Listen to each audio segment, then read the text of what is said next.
Podcast Network Asia.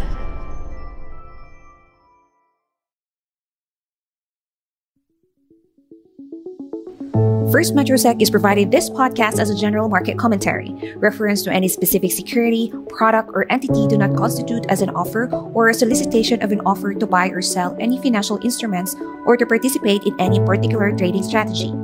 The statements, comments, views, or opinions expressed by the hosts are subject to change without notice, and First Metrosec is under no obligation to update, amend, change, or correct any of the statements, comments, views, or opinions expressed.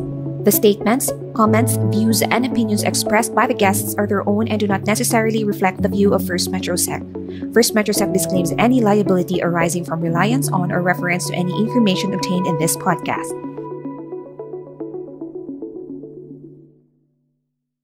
You are listening to First Metro Securities Philippine Stock Market Weekly Podcast, where we feature timely and relevant discussions on the Philippine stock market and the economy in the hope of providing you investing and trading guidance. Here's your host. All right. Good evening, everyone, and welcome to all of you in attendance tonight. Thank you for joining us in this Stock Chat Ask Us Anything webinar, and we're thrilled to have you here tonight. Now, I'd like to welcome the 16 participants who are in attendance right now. So thank you for spending your Thursday evening with us. And before we dive in, let me introduce myself first. I am JP Billones, the Business Development and Market Education Section Head for the Mindanao Desk of First Metro Securities, the stock brokerage house of the Metro Bank Group. It's my honor and pleasure to serve you as host today. Now, over the years, I've had the privilege of working with First Metrosec, where our goal is not just about financial success, but also about empowering individuals like yourself with the knowledge and tools needed to make informed investment decisions. Most especially us from the Business Development and Market Education team, we get to inspire people to upgrade their money management skills and create awareness of investment opportunities that are legitimate, affordable, and accessible. Now, our market education efforts aim to bridge the gap between complexity and understanding, ensuring that you not only grasp the fundamentals, but also feel confident in applying them to your own saving and investing strategies. Now, before we embark on this learning journey together, I'd love to know a bit more about our participants tonight. So first and foremost, I'd like to know, where are you joining us from today? Can you please type in the chat box your location, be it a city or a country outside the Philippines? Tingnan natin, no? Sino-sino yung mga attendees natin tonight. Oh, I see here people, no? First, foremost, no, mga OFWs we have here from Kuala Lumpur, no? So, nice to see OFWs in attendance tonight. Mga kababayan din namin ni Joanna, no? We have here attendee from Davao City, no? So thank you so much for attending. I hope naka-visit kayo sa office namin sa Abriza. We hope to see you in person, no? Hindi ngayon na virtual lang. And we have people as well from Quezon City and people also from Visayas, no? Specifically sa Bohol, no? So yan. And more OFWs. We have here another person from Tokyo. All right. No? So it's really incredible to see such a diverse audience coming together to explore the world of finances. Now, for everyone in attendance tonight, I would just like to know as well, do any of you already have a stock trading or any form of investment account? So can you please type in yes or no in the chat box? If you already have, we'd like to know as well, no, if you're an existing First Metrosec client. Right? Yan. Nice to see na most of you are existing investors already. No? Meron na kayong stock brokerage account. I see here people who are also existing First Metrosec clients. So thank you so much, no, for using our services. And I hope you get to learn as well in this session tonight. Yan. I see familiar names in attendance as well. No? Thank you so much. No? We love yung mga constantly attend our session. Yeah, thank you so much, everyone. Ayan. So, yung iba siguro, no, I did not see here a person that said no. No, usually niya nahihiya kasi, but it's okay. Whether you're a seasoned investor or you're just starting out, I hope you learn a lot from our discussion tonight. Now, the market can be a really complex and ever-changing na beast, no? And navigating it successfully requires constant learning. And we're happy to see that you are thirsty for knowledge. That's exactly what Stock Chat is all about, wherein we bring you insightful discussions, expert analysis, and actionable strategies to help you become a more confident investor. Now, today's webinar is actually about you. No, this webinar is your chance to pick the brains of our expert panel. So we have here a fantastic lineup of experts ready to show you your most burning questions, be it about stocks, investing strategies, or making informed decisions about the market. That's why we're very excited about this interactive format. If I'm not mistaken, this is our first time delivering this type of session. Now, before we dive into your question, I see here people already with questions. No? So let me introduce first our amazing team that have given their time to us this evening. First, we have Miss Joanna Blanca Ramos. She is a customer support representative of First Metro Securities. Although her professional journey has taken her on a different path, her passion for investing remains unwavering. It's not just a career choice for her, but a way of life that resonates deeply within her. Now, becoming part of First Metro Securities is more than a goal. It's an opportunity for her to empower and enrich the lives of many Filipino families. She actively contributes to First Metro Securities market education initiatives by conducting webinars that focus on utilizing the First Metro Securities platform, which is, as you know, very essential for your investing journey. Now, Joe, would you like to greet and say a few words to our attendees tonight? Yes, hi everyone. Good evening. So, I hope no you are all doing great. Some of you here might be traveling pa no from work. Ingat lang kayo sa biyahe, and then hope you enjoy this webinar no because we will be throwing or providing you answers no to your questions. All right, thank you for that, Joanna. Now, next we also have here tonight Mr. Mark Angeles. He is a First Vice President and Head of Equity Research at First Metro Securities. He holds degrees in accounting, business management, and economics from the University of South Florida.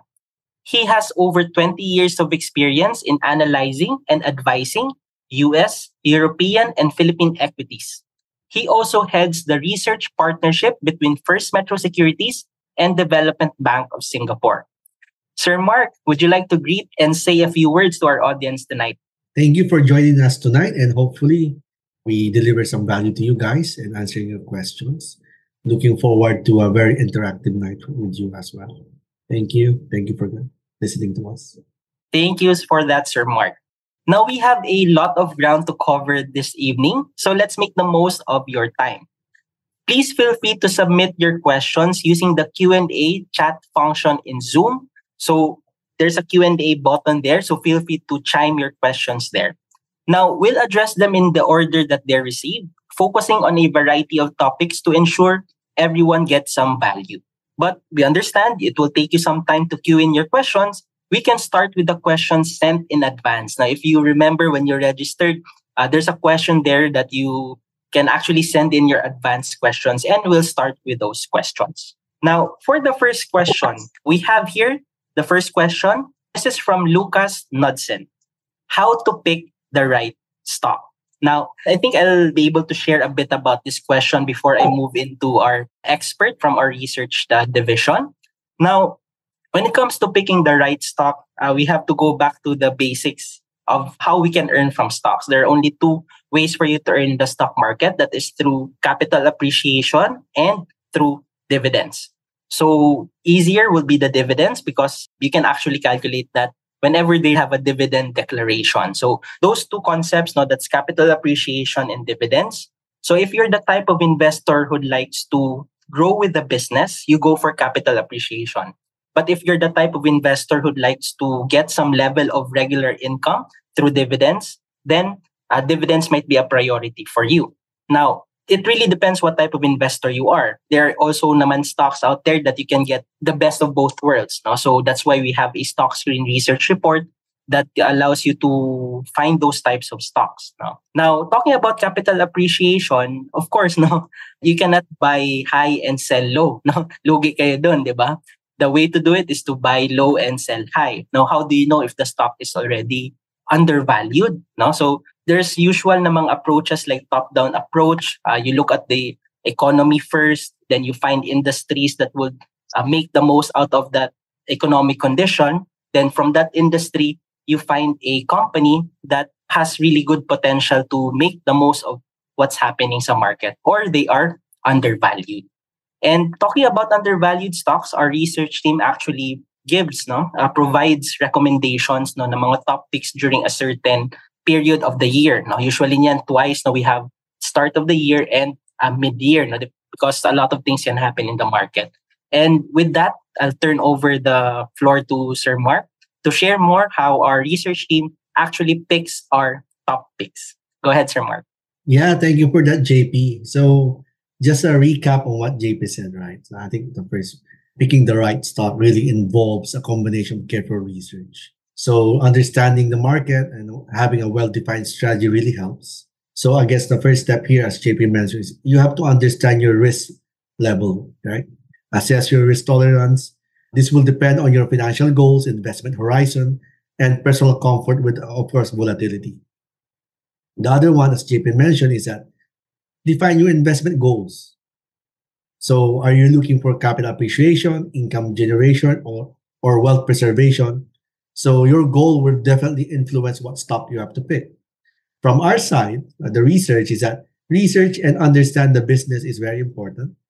You have to look into the company's financials, business model, competitive positioning, and industry trends. We use quantitative and qualitative analysis using financial ratios for quantitative analysis and assess management quality and brand strength for qualitative ones. To be in the stock market, you always need to be informed. Keep up with the news, trends, and events that could impact the economy depending on your chosen stock that you want to invest in. You need to diversify your portfolio. Again, that's saying don't put all your eggs in one basket. Diversification can help mitigate risk. You need to also avoid emotional investing. So always make decisions based on facts and analysis, not emotions. And as we do it here in First Metro Securities as one of our offerings to our top valued client, we provide regular review of your portfolio. Again, the market is dynamic and regular reviews can help you keep up with your portfolio aligned with your goals. So remember, picking stocks is very complex. You can consider us seek advice from us, especially JP and my team. We can give you advice on which stocks to pick.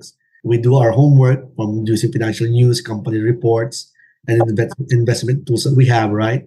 But again, I think the most important part here is always invest within your means and never invest in money that you can afford. You can't afford to lose, right? I hope that helps. Yeah, thank you for sharing that, Sir Mark. And maybe I'll take this opportunity as well, no, to share to our audience, no, talking about picking the right stocks, no, where can we find the picks, no, or the buy calls of First Metrosec Research? So with that, I'll take this opportunity to share the First Metrosec platform. Many of you here are existing First Metrosec account holders. I think you can see the screen right now. So for you to find, no, yung mga research reports that our research team actually, they do this in a very strategic na manner. For you to find or make the most of their insights, you can find them here in the research tab. When you click on the research tab, you can go here to First Metrosec. Now, you can see here all the different research reports that our equity research division is producing.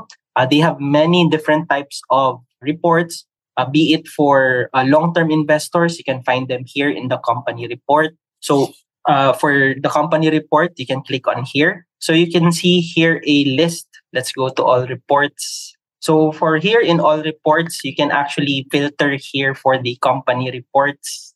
So you can see there all the reports on different companies that our research team covers.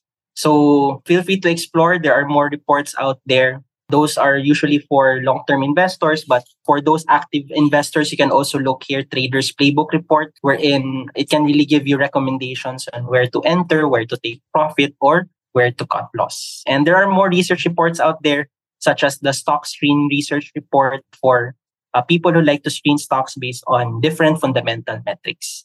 So maybe later we'll have opportunities to explore that. But going back to our presentation.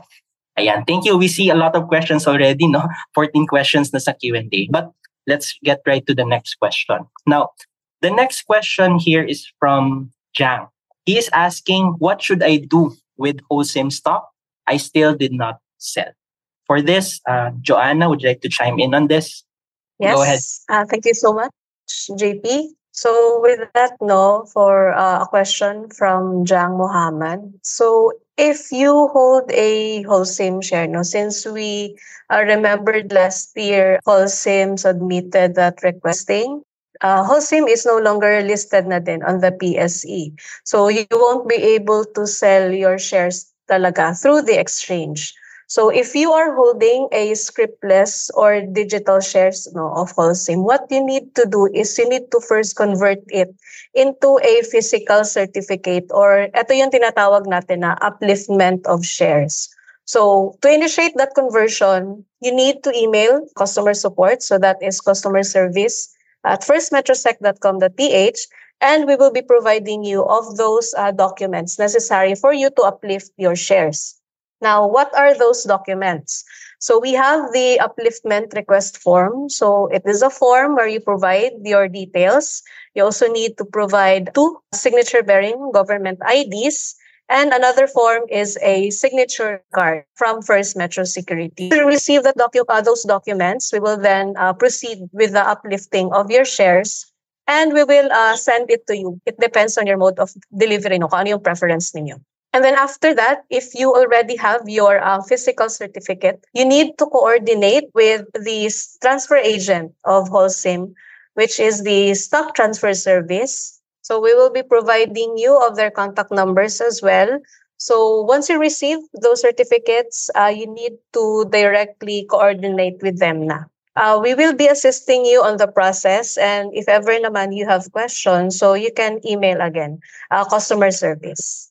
Okay, so Alright. I hope that answered the question. Thank you, Jay. Yeah, thank you for sharing that, Jo. No? And I hope this can provide good guidance to our existing clients who were not able to avail of the tender offer for Holcim. Moving on to the next question. Here's a question from Becky Carino. She is asking, is SGP a good stock to buy for a long-term investment? Sir Mark, would you like to share insights on this? Yeah. So, just to give you a background in SGP, it is practically the grid, right? So that is where the power generators use to pass to deliver energy or electricity to the distributors like Meralco and Meralco to our houses. So SGP has monopoly, and it's only one. It's just a grid that cover for the Philippines. So far, I believe the stock has a very high dividend yield. It pays like 100% of its earnings. It dividends that away. And our thinking here is that right now, I believe it's around 15%, the current dividend yield. However, I think why it's higher now is because there's an expectation that SGP will need to spend in order to upgrade the grid. The grid at the moment is not, needs an upgrade in order to accommodate the growing demand for the country, and also the rise of renewable energies such as solar, wind, and hydro. And the grid needs to be upgraded. So with the upgrade of the grid, SGP will need to spend, and with this type of spending, it will lead to lower dividends moving forward. However, it seems that the market has already priced that. At 15% dividend yield, I think SGP is worth holding on to if you buy at these prices. But if you have been holding at a higher price and it has gone down, I think it will stay that way for the time being until the issues have been resolved. But again, if you're looking for income, I believe SGP is a good long-term investment. All right. Thank you for that, Sir Mark. I guess that chimes into what Sir Mark's mentioned in the first question. You really have to understand what's your reason for investing, because when you know your reason for investing, you'll have a clarity on which stocks to buy and which stocks to avoid. All right. So moving on to the next question. This question is from Bri Bautista. He is asking what kind of investment is good for a beginner. So for this, I'll be taking this question. So essentially, for beginners, I think the first investment that's good for you is really number one is you invest in education. No, so you're in the right place. No, you attended this seminar. You want to learn more about how it is to invest in the stock market, and you can actually learn from others who were already in the market for the long time. For example, Sir Mark has been in the market for 20 years or maybe more than 20 years. No? So it's nice to learn from people who already have experience and also wisdom. And thank you for attending our learning session tonight. Now, first and foremost, I think you'll have to first clarify your risk tolerance, as mentioned by Sir Mark a while ago, because again, this is a stocks chat session, so I assume you're interested to learn and invest in stocks. But you have to understand your risk profile because you might find the returns of stocks attractive, but the risk involved in stocks might not be right for you, or it's too volatile for your risk tolerance. So you really have to understand your risk tolerance. And if you're somewhere between moderately aggressive and aggressive, then stocks can be a good start for you. More so if you're investing for the long term and you're still young, stock market has good potential for you to build wealth. Now, after that, out of the stocks out there, where should you go? Now, first and foremost, it really depends on your financial capacity, because if your financial capacity is big, you can actually buy many stocks so you will have a diverse portfolio. And you can use our research team's recommendations to build your portfolio. Usually they have around somewhere between 5 to 10 stocks every time, depending on the condition. But having 5 to 10 stocks is already a good diversification to start with. But if your financial capacity allows you only to buy siguro one or two stocks, that might not be too diversified. No, it's too concentrated on two companies, which might be a risky proposition, no, considering you're starting out. So with that, I'd like to recommend as well, if you want to just track the performance of the index, we have what we call First Metro Exchange Traded Fund, wherein it tracks the performance of the index, wherein even for as low as, I think right now it's trading around 100 pesos. For example, let me check. FMETF. It's already trading today at 106. At that price range, you only need 10 shares, not 10 shares minimum. So you'll need only around 1,100 to buy 10 shares of FMETF. Now, the good thing about FMETF is that once you buy that, since you're tracking essentially the market, you are indirectly exposed to the top 30 companies in the Philippines. So that might be a good start for you in the sense that even though with your 1,500 pesos, you're not that exposed to too much risk by exposing yourself to just one or two companies, but to the top 30 stocks. So that can be a good start for you. But again, investing is personal, so it's best if you find guidance, no, so you can talk to us, so we can best find investment opportunities for you that's fit to your personality. All right. So I think I covered that question already. Now let's go to the next question. This is a question from Tokyo High Tech Hardware. The question here is there a specific required announcement timing when a preferred share or stock is going to be redeemed? All right. So, Jo, would you like to chime in on this? Yes. Okay. So thank you, Jay, for that question. So let me just share an info now on the customer service side. If ever there is like a company already is scheduled now for the redemption of shares, you will be receiving an email from us. And then if ever that happens, the funds will be credited to your First MetroSec account. So if there is an announcement, so just check your email on the full redemption, and then check your account as well for the funds. So you may want to add more, Jay. Yeah, sure. This is quite specific to preferred shares because usually when preferred shares are issued, they usually have a optional call date. So it's termed optional call date because the company has the option to call the shares or not. Because in certain economic conditions, sometimes it's more advantageous for them to not call the shares, no? Or there are some conditions wherein it's better for them to call back their shares. So that's why there's a term optional. It's an optional call date. So there are many preferred shares out there that are already beyond their optional call date. But usually when that happens, if they do not call on that optional call date, they sometimes have a dividend step up rate.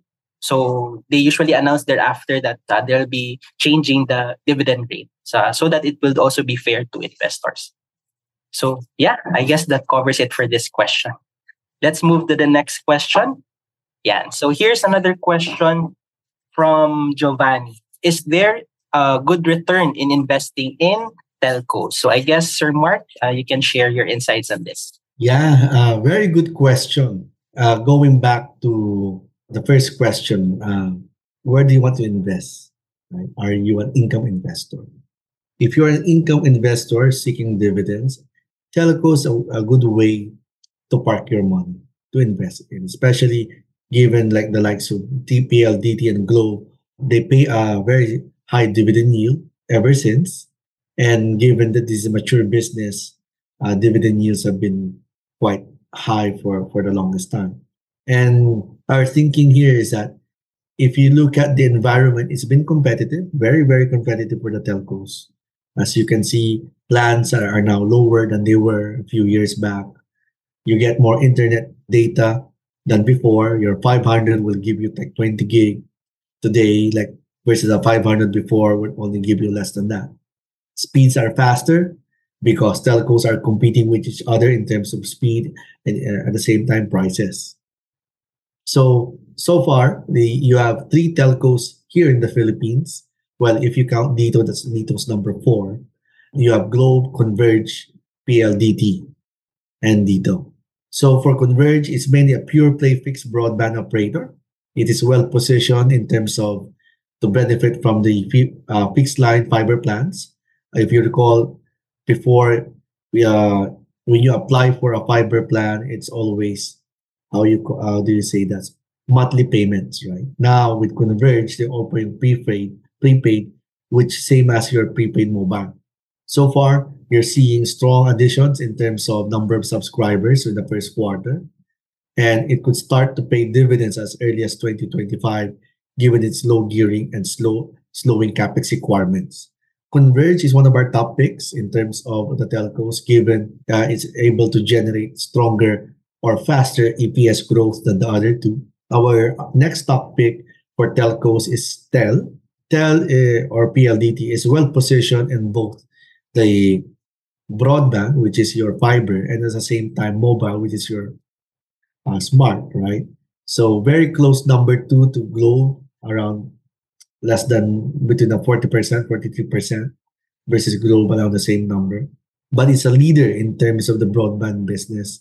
It holds a lion's share around 49% as of N1Q. This is due to a first mover advantage. It competes strongly with Globe with an even split or near even market share split. The thing here is that you will not see very strong growth, but PLDT offers a very high dividend yield, close to 6% currently, right? The other telco, which we have a hold call, is Globe. Globe always carries a valuation premium because of fintech play, meaning GCash.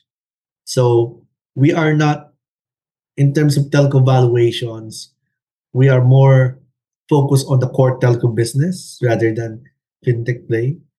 We believe that once GCash, this itself as a private public entity, then we expect that valuation premium of Globe to come down because investors that bought Globe because of the GCash will now shift to GCash. And the problem with Globe, in my opinion, at the moment, is that they don't. Most of the competition is in the mobile segment where they're very strong. However, they are lagging behind in terms of the broadband where competition is less intense. So for Converge, stronger growth because it does not have the drag of mobile. PLDT competes strongly with Globe in mobile. However, having the lion's share in fixed broadband allows it to mitigate some of the weakness in the mobile segment, whereas Globe takes on the full brunt of the competition in terms of where the mobile segment is. I hope that helps, by the way. All right. Thank you for that, Sir Mark, for sharing your insights on the telco sector and, of course, our top picks on that certain sector. We have here another from anonymous attendee talking about telco. This anonymous attendee is asking, is it a right strategy to hodl on losing stocks?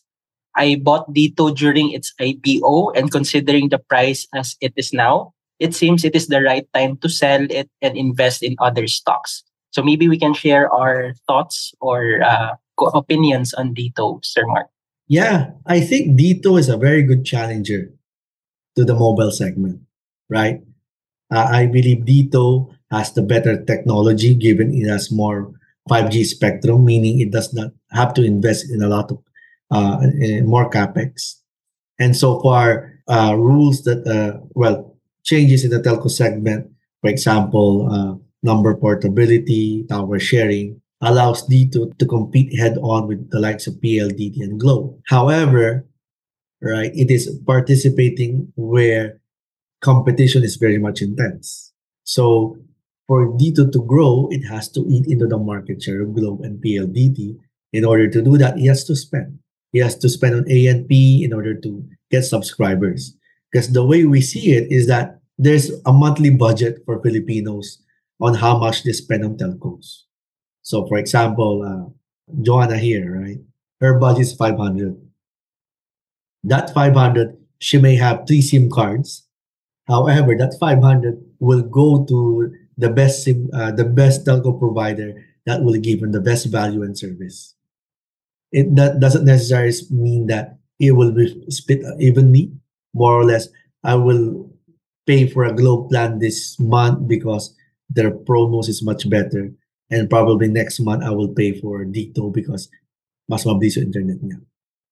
That's how we believe that the budget is. So Dito has to be more aggressive in getting Joanne to use that 500 on his network rather than PLDT and Glow. So those are the challenges. As I saw here, you own Dito since IPO, right? I believe that the first rule of thumb, the rule of thumb for at least for me, is that when you hit like 5% or 10%, you cut your losses. Because if that goes down to 50%, the stock needs to double in order for it to break even. And that's why we always say never, as I mentioned, never trade on emotions, never get attached to the stock. Have your rule. For myself, it's that if it's down 7 to 10%, I cut, and if I still like the stock, I'll buy it again. But if I don't like it, I'll move on to a faster stock, right? To at least offset my losses. So I don't fall. Advice is don't fall in love with the stock. But I don't know how much your losses are for Dito right now. But if there's an alternative, if there's a stock right now that you see that is able to generate stronger returns, why not shift to be able to mitigate, to offset some of the losses you had with Dito? JB, maybe you want to add? Yeah, I think that's already more than enough for the insights on Dito. All right, thank you for sharing that, Sir Mark. All right, so for the next question, we have here another question from Josephine. She is asking, can you transfer stocks between two different accounts under FMSEC? So I guess this client has multiple accounts with First Metro Securities, which by the way, you can actually do so. You can have multiple accounts with First Metro Sec. Some of our clients, what they do is to actually have separate accounts for their long-term investments, for their short-term trading, and another account for passive income like dividends earned. So you can have multiple accounts with First Metro Sec. But with the question, pwede bang i-transfer between two different accounts under First Metro Sec? If so, how and what are the fees? Go ahead, Joanna.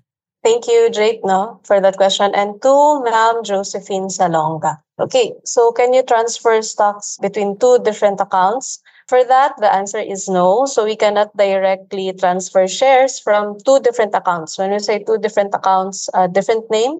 So say we have here JP Villones and Sir Mark Angeles. So we cannot transfer that one because there is a policy that we cannot change the beneficial owner. We can only process transfer of shares within the same account holder. If ever naman you have an account like just like JP and Sir Mark, we can facilitate that request through a cross transaction naman. So in that process, so one account will act as the seller and the other one as the buyer. So to do that, we have a form you need to fill out. And also when it comes to the charges, there's applicable transaction fees, so which includes the buying and selling charges naman. So to initiate the request, just email customer service at firstmetrosec.com.ph. And then another is not only transferring of shares from two different accounts is pwede. So you can also transfer shares from different brokers. So say if you have broker from our an account from our friendly competitor, so you can do that. To do that also, just send an email to the customer service at First Metrosec. Okay, thank you, Jay. All right. Thank you so much, Joe. And I think we have here a question from an attendee. Since you talked about emailing to customer service, there's a question here from an attendee with regards to sending emails to customer service. Usually there's an auto message, parang auto reply from First Metrosec to the client. Usually it acknowledges that it already received that email and merong ticket number as reference. So, for example, Yes. it takes a little bit of time for us to get back to them. What is the way for them to follow up on their request? Okay, so to follow up on your request, you can actually send another ticket or you can just reply to your existing ticket, and it will be bumped naman dun sa amin system. And then also you can contact us with the numbers. For the numbers, it is found on the website and also dun sa ating First Metrosec Go application. So if ever naman there is delay on the responses, so we will get back to you naman the soonest if ever can. Okay, thank you, Yeah. Jay. Thank you for that, Joe. And I think I'm receiving here direct messages from some of our clients that some of them have been waiting for quite some time. So I'll take this opportunity. So again, to all our participants who have existing tickets, just feel free to message Joanna directly for your ticket number. Tapos she will attend to them after this session. But at least, hindi naman kayo maghintay for more than reasonable amount of time. So again, take this opportunity. If you have an existing ticket with customer service, please send directly kay Joanna or dito sa chat box. So we can work on it starting tomorrow and hopefully we get to reply to you by next week. Sige, I'll take note of Yes. that na lang, Jo. All right, thank Thank you you, so Jay. much. So for the next question, this question is I think for Sir Mark. What is the trend for real estate companies like Ali, SMPH, MEG, RLC, and VLL? Maybe we can share our insights on the property sector, Sir Mark. Yeah, that's a very tough question to answer right now. Okay. So, from our research, we think there is a structural change in the property industry in the Philippines. Maybe I'll give you some background for what COVID has done to us, right? Before COVID, there's no such thing as hybrid workforce. It's always on site. With COVID, we were allowed to do that. We were allowed to work from home, work remotely, as they say, or have a hybrid setup like 60-40, meaning 60% in the office, 40% at home or somewhere else. And that is made possible because during COVID, companies realized that productivity was much better and they're able to save on costs in terms of their office space. So with that in mind, there are repercussions to the office segment and also to the property segment, residential segment. So for example, the economics of a city. You know why Manila is quite congested. And the answer to that is because this is the CBD. This is where the jobs are. This is where the pay is higher. So people from the province or out go to Manila to work and live here before the pandemic. So during that time, for example, somebody from Bicol will work in Metro Manila. He cannot go. He rents a place in Metro Manila to stay for his stay while working, and that's why the condominiums became so popular. So people were renting.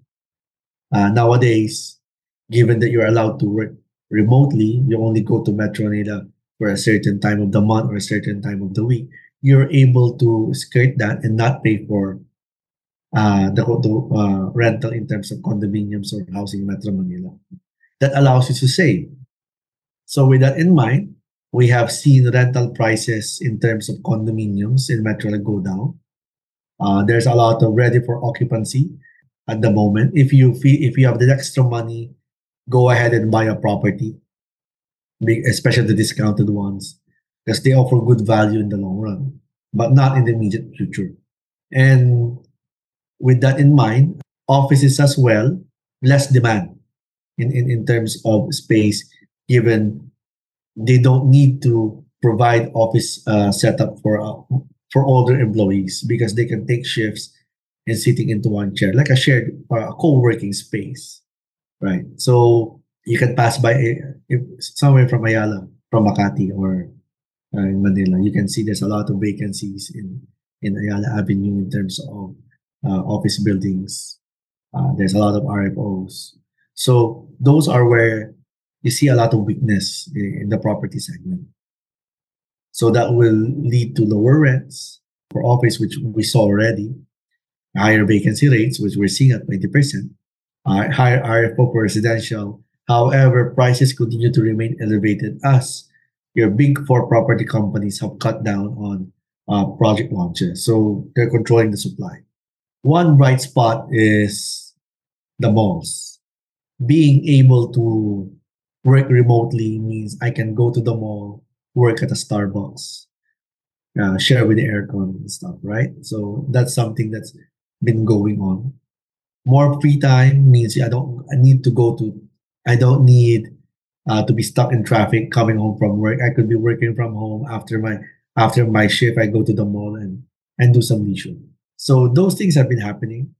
We're also seeing the influx of a lot of foreign brands here in the Philippines. If you look at the mall tenants here in Metro Manila, more on the foreign side, and that is growing the demand for mall spaces.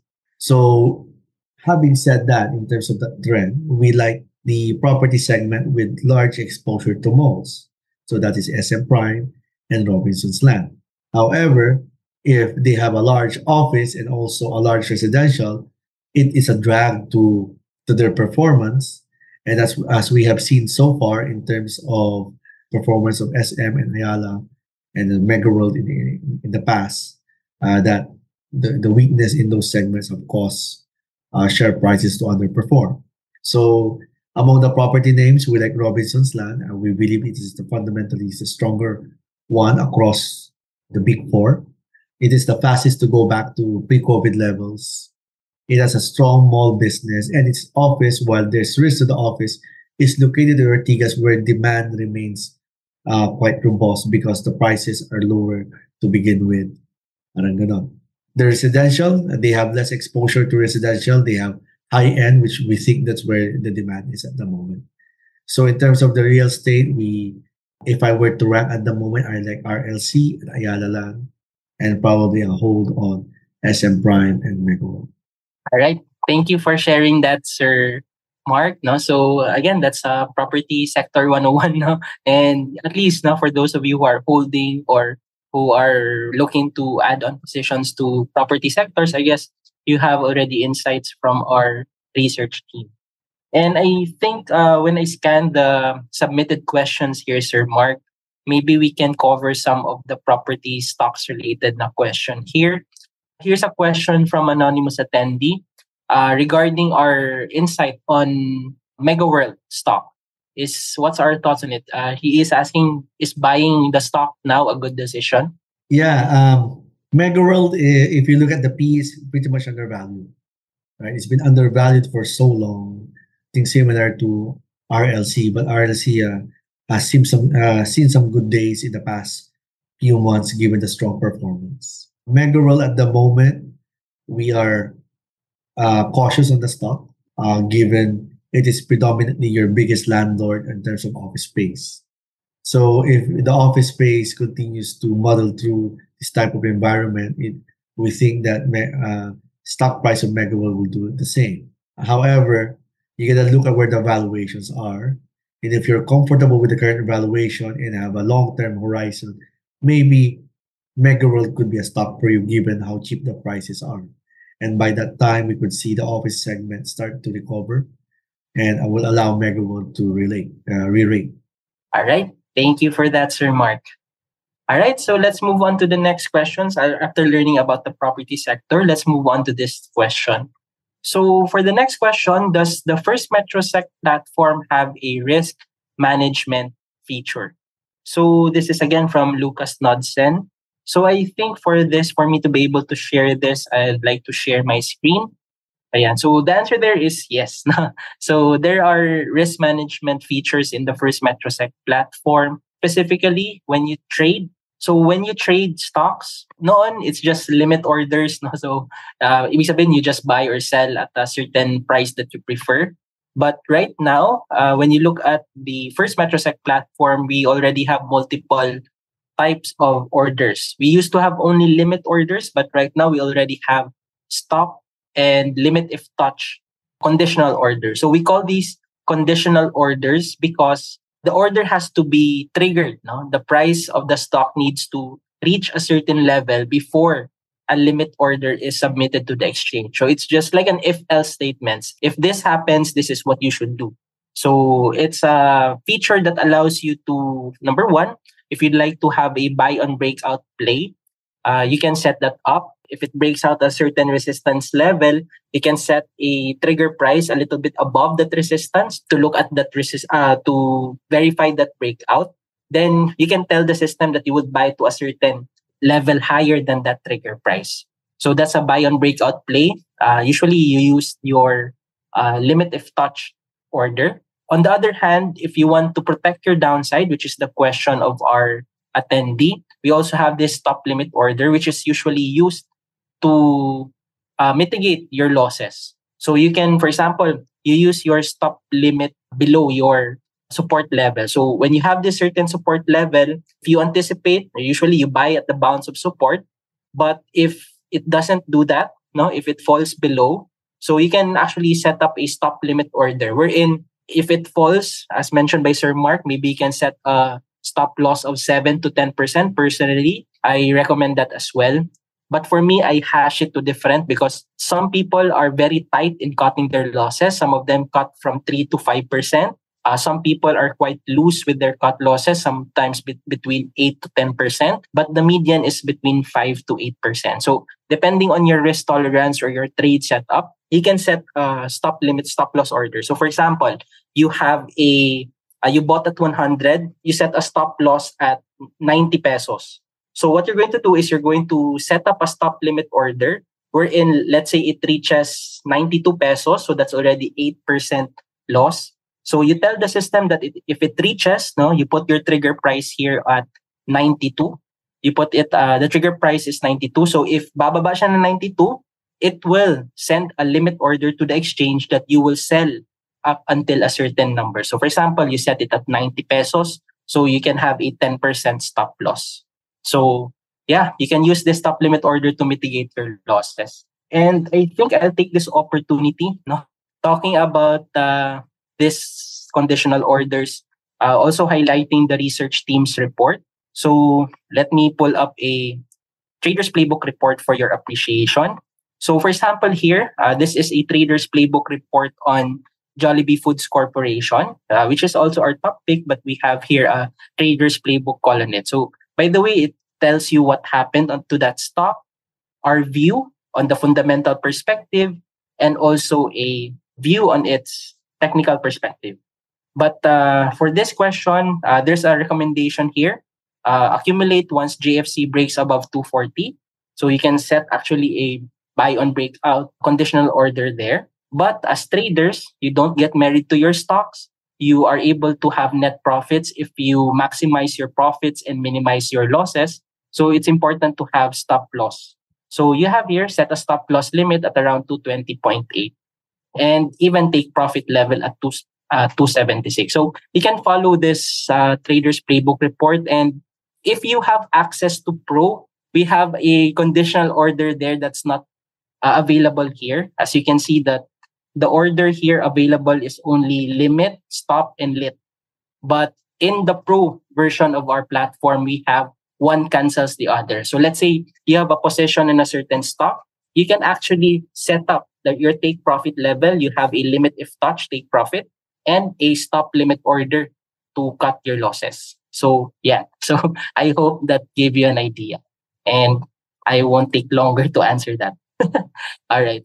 Let's move on to the next question. So some of you guys are asking now why others are skipped because we already have advanced questions that we are answering. But don't worry, I'm scanning all through it na medyo relatable siya, and we'll get to that later. So that's the risk management feature of First Metrosec. Now, here's another question from Matthew Tan. How much startup capital would be recommended to begin investing in the stock market? So, a simple answer, for you to open a First Metrosec account, you'll only need 1,000 pesos. So, you can start with that already. You can already open a stock market account with First Metrosec for just 1,000 pesos. But when it comes to capital recommended, it really depends on where you are in your financial life right now. So, you only invest your excess cash. That means you already have your emergency fund, you already have enough insurance coverage. Anything in excess of that, you can consider investing. All right. So, but there are many investment options. But if you'd like to invest something for over 5 or 10 years or more, then the stock market might be an appropriate asset class for you. So, ibig sabihin yan, that's money that you're not going to use not anytime soon. Now, 5 years, 10 years, or more. All right. So, yeah, let's move on to the next question. We're done with the advanced questions already. Let's try to simmer down here the questions that we receive. So we'll try to answer as many as we can. I think very relevant question, Sir Mark. From anonymous attendee, what stocks do we recommend right now? Yeah, so at the moment we're defensive, given the market situation. We've been defensive. If you've been following us, we've been quite defensive going into this year, knowing that the economy is going to slow down and earnings are not going to be as robust as it was last year.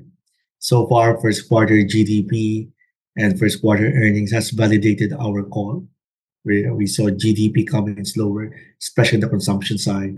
We're seeing weakness in earnings as well. And going forward to next year, we prefer stocks that are able to have that strong demand still intact, able to generate EPS or earnings per share. So we like stocks that have defensive revenue streams or something unique to them.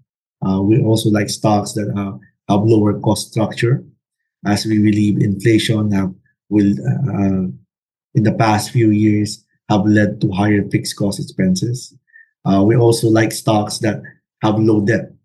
Currently, interest rates are very high. We are no longer enjoying the 3 to 5% interest rates. Interest rates are now north of 6% already.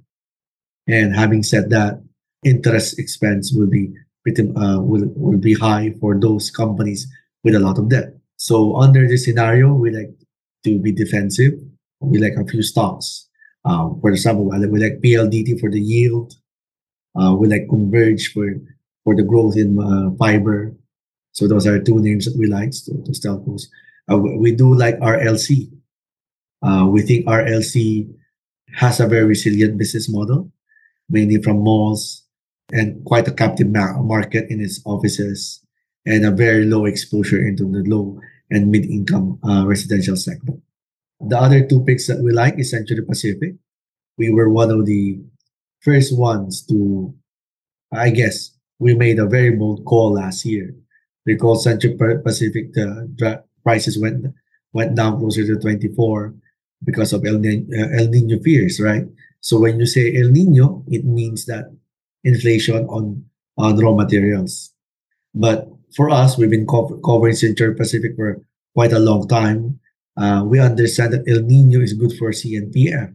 And the main reason for that is that tuna or skipjack tuna are attracted to warmer waters. So when the waters are warm, they're easy to catch, thus leading to better tuna catches and thus leading to lower prices. So lo and behold, that has panned out for CNPF. We saw margins expand, and as tuna prices go down from 2,000 to now 1,500 to 1,400 per ton. We also like URC. URC is a underperformer at the moment, and one of the main reasons is because of coffee and cocoa prices have gone up. But from based on our research, not all of URC's raw materials have gone up, and based on discussions with management, URC has locked in prices, so the current rate of higher raw materials will not affect URC this year. More importantly, while top line of URC has been slower at low single digit growth, mainly due to impact of inflation on consumers, we're seeing some belt tightening. However, the lower cost structure have led URC to generate better than expected EBIT operating income, or what we call positive operating leverage. So we like URC for that. And lastly, we like Jollibee. We think Jollibee growth prospects remains intact. Despite some weaknesses abroad, the Jollibee brand continues to be very strong and continues to drive strong same-store sales growth, as we have seen in the first quarter. Furthermore, during the pandemic, Jollibee was able to rationalize its costs. So same as URC, we're seeing operating margin expansion on lower cost structure. I hope that helps. So we like RLC, Converge, PLDT, we like CNPF, URC, and John. Yeah, thank you for sharing that, Sir Mark. Now, we have here some attendees here who really like to learn more about fundamentals, and maybe we can have parang blitz, no? Blitz question and answer with regards to fundamentals, because I know this is within your expertise. I'm going to run them through, Sir Mark. Here's an anonymous attendee asking, in reading the financial reports of the companies, are bonds included in the total liabilities? Yes, they are. All right. Thank you for that, Sir Mark. And here's another question. What part of the financial statement is the most important part to read to know the operations and how and where a company's plans and future is heading? Where can we find this part? Well, there is no one size fits all for that one. We look at different things, right? For the income statement, some prefer the top line, some prefer the operating income, some prefer EPS. For us, they're all equal. At the end of the day, EPS matters a lot because that is what generates return for shareholders. The balance sheet is very important. We need to know if it's the debt levels, the gearing, if the stock is net debt or net cash. That's very important. Does it have enough cash to pay for capex? Those factors, or is the stock is able to pay off debt when it has to? So that's very important. Those are very important. And lastly, for the cash flow, free cash flow is key, right? So that is practically capex, cash for operations minus capex.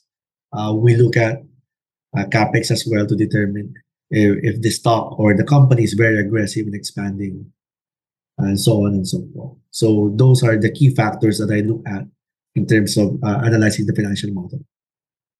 Yeah, thank you for sharing that, Sir Mark. And give me this opportunity to highlight that you can actually look at the financials of the company. We have for you 5 years worth of data that are on an annual basis, like for example, 2023, 2022, 2021, 2020, and 2019.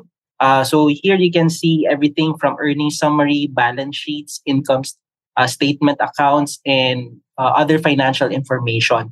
So I think to our attendee who is asking where they can find it, you can actually find it here. And not only that, you can also see here in valuation from its highlights, be it the per share data. You have there EPS, book value per share, cash flow per share, and even the price ratios. You can see that here 5 years worth of data.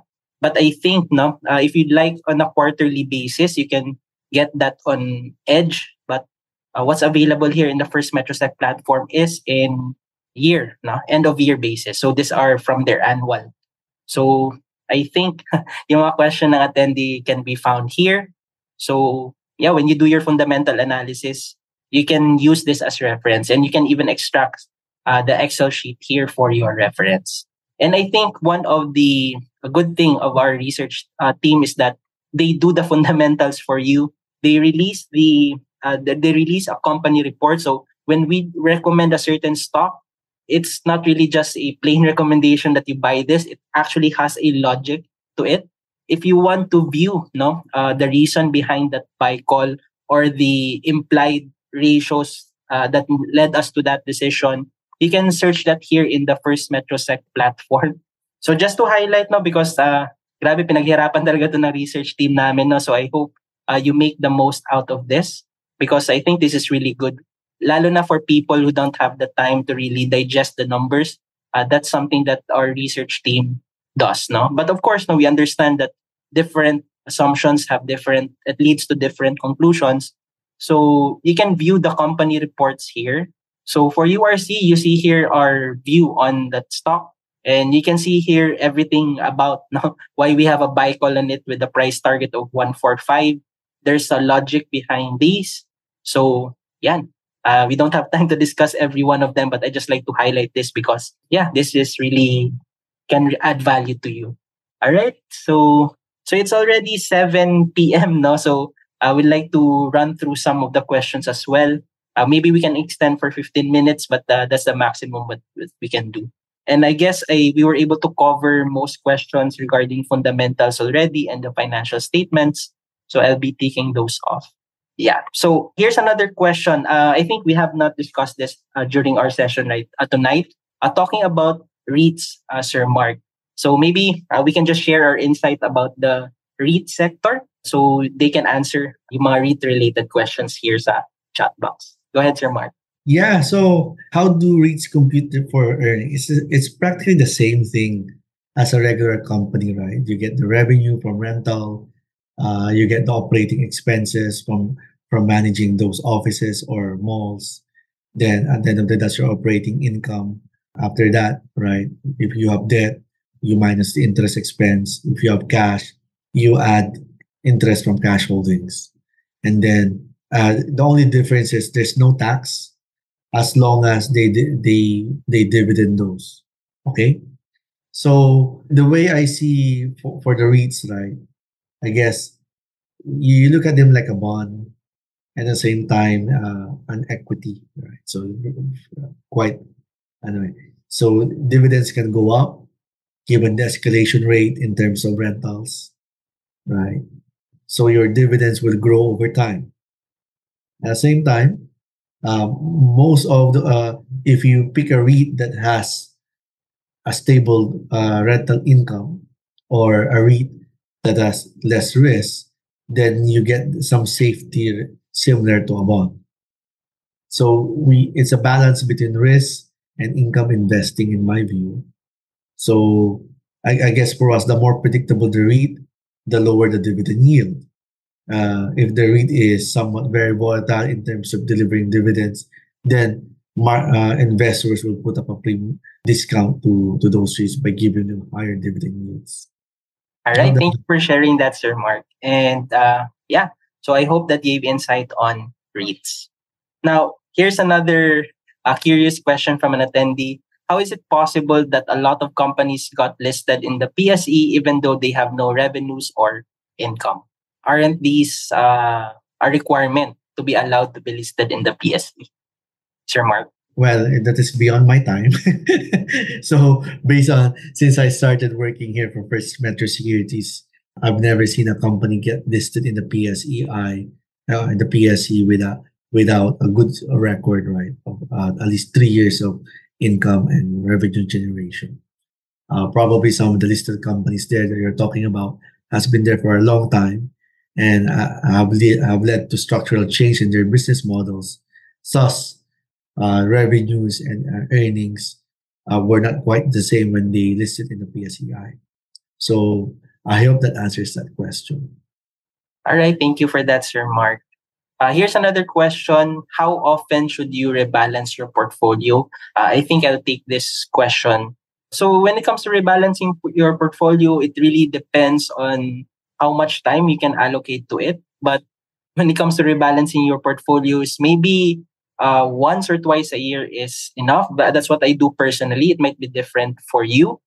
Some have longer times to rebalance their portfolio because sometimes they project 3 to 5 years then, no? But you know how the market evolves from time to time. So I think you can rebalance your portfolio once or twice, but it really depends on the investor. Because, for example, the way I rebalance my portfolio is just once a year, because my portfolio allocation is it's directly related to my age, no, relative to my let's say retirement, no. So how far is it from my retirement? So yeah, I use John Bogle's, no, one of the things that I use in the way I balance my portfolio is John Bogle's simple method. He said 100 minus your age, that's the equation. So your age in bonds, the rest in stocks.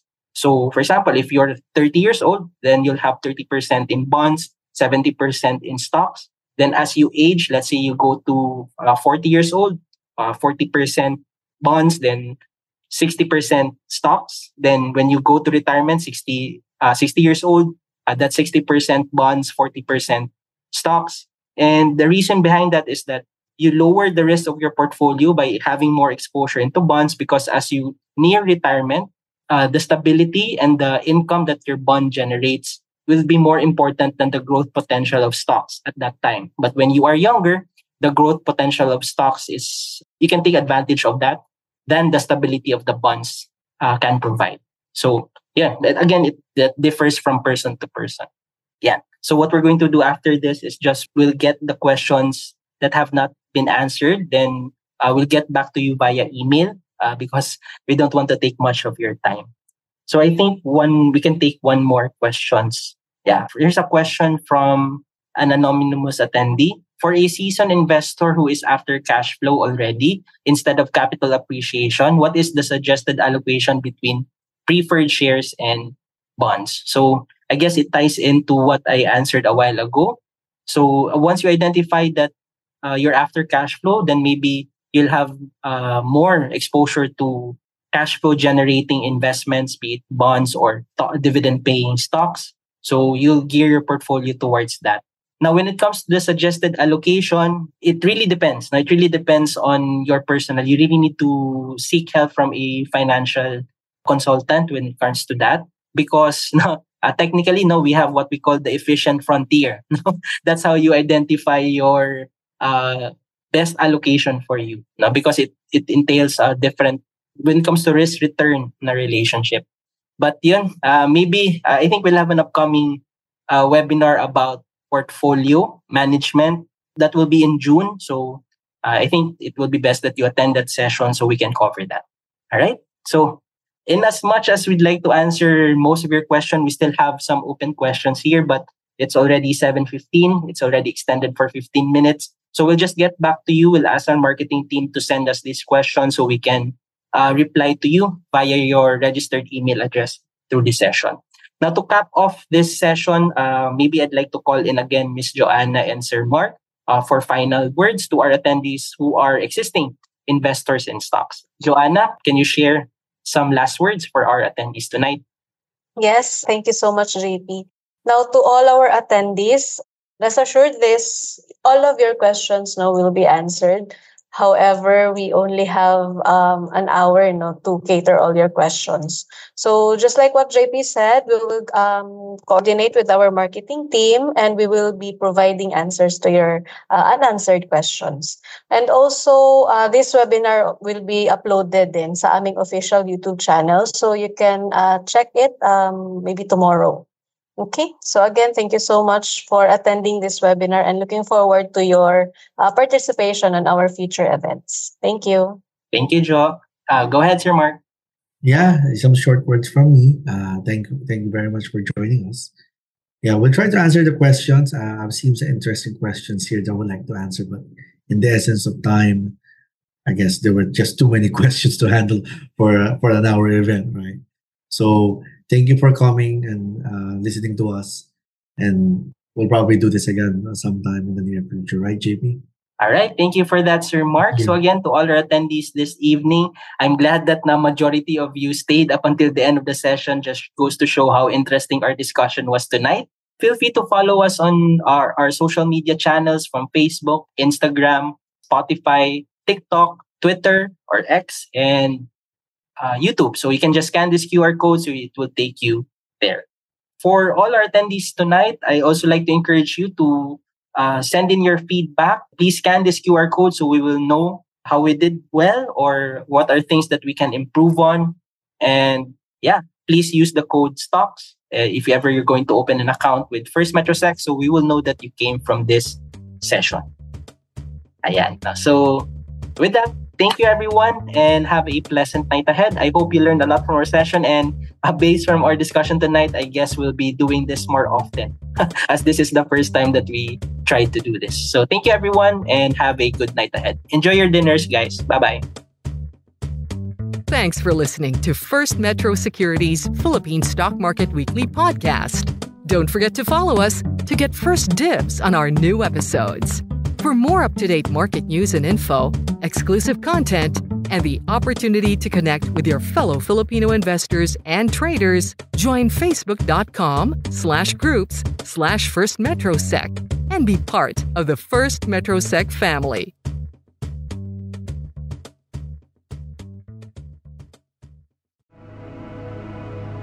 The views and opinions expressed by the podcast creators, hosts, and guests do not necessarily reflect the official policy and position of Podcast Network Asia, the hosts of the program, or other programs of the network. Any content provided by the people on the podcast are of their own opinion and are not intended to malign any religion, ethnic group, club, organization, company, individual, or anyone or anything.